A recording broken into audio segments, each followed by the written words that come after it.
Why are you here today? Why is your blood work very bad? Why are you now a type 2 diabetic? Why are you overweight?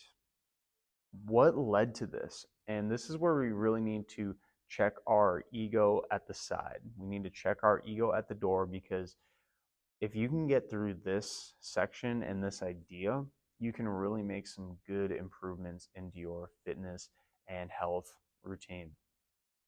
So the reason why you're here, it isn't magic. This didn't just happen poof one day. You gained a bunch of weight, or poof one day your blood sugar was too high, or poof one day your body hurts because you were very weak and didn't take care of your health. This happened over a very long portion of time. This happened from years of not doing something. So one of the key aspects of this section is to remind yourself that it took you a very long time to get here, and it wasn't magic. So just like getting out of it, it's going to take a decent amount of time to get out of it. Maybe not as long as it took to get there, but it's also not going to be magic. You did things that led you to this, and now we need to do the opposite of those things to lead you away from it. So weight loss, if somebody's overweight, you likely overate on food. You may have drank too much alcohol. You didn't exercise, didn't get enough sleep, didn't monitor your calories.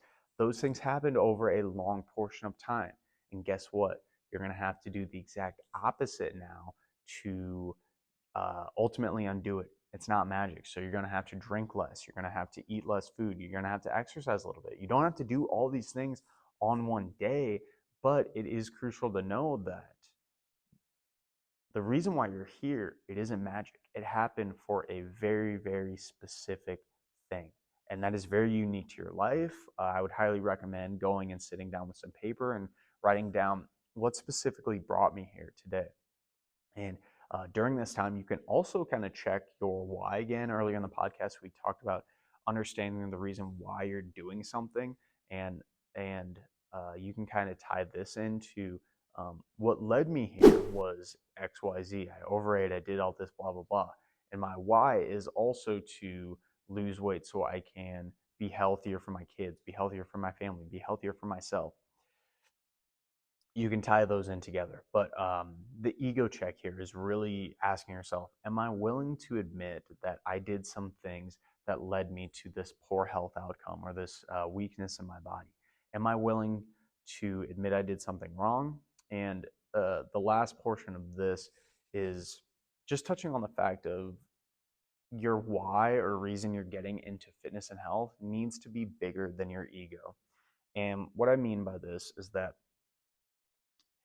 your ego will likely take over when you start asking yourselves these types of questions and think like, oh, it wasn't my fault, or oh, I was in that situation, and that's what made me gain a bunch of weight, or oh, I had a death in the family and that made me gain a bunch of weight, right? Or oh, I wasn't able to, the gym just closed down because of COVID, and that's why I gained a bunch of weight. And yeah, all of these things might be true to some degree, but there's something that you could have done, something that you could have taken responsibility for that you didn't.